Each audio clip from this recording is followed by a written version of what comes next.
The Spanish Netherlands, which is modern day Netherlands and Belgium, was very rich.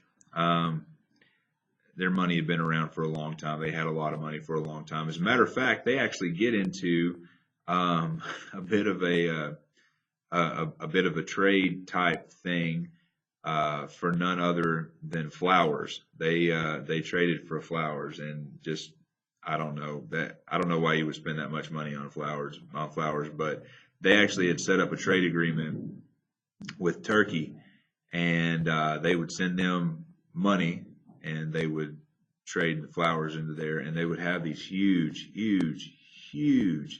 amounts of money being paid for a flower, like huge amounts of money to be paid for. And matter of fact, they actually started buying on margin and a bunch of other stuff.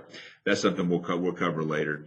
But just know that the Netherlands had a lot of money, and because that was the case, I mean, the nobility there, they kind of had a whole lot of stake in this whole thing. But Philip II, trying to consolidate his control over their lands, the nobles weren't too happy with that. So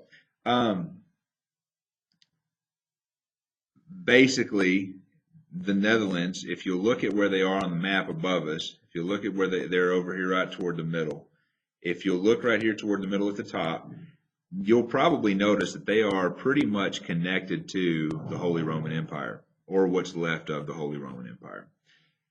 And so you can imagine that Calvinism and Lutheranism and all these other different isms are starting to infiltrate that area. And since that's the case, the Calvinists, particularly the Calvinists, they weren't too keen on the idea of having a ruler that's Catholic over them, much less taxing them, much less having any type of control over what they can and can't do. So because that's the case, the Calvinists, this it sounds really childish and petty, but the Calvinists began to destroy church statues. And because that's the case, Philip sent 10,000 troops to go and stop this rebellion and restore order, to stop these people from vandalizing the church or vandalizing the Catholic Church's property. So, I mean, you can imagine that these people don't believe the same way as you do.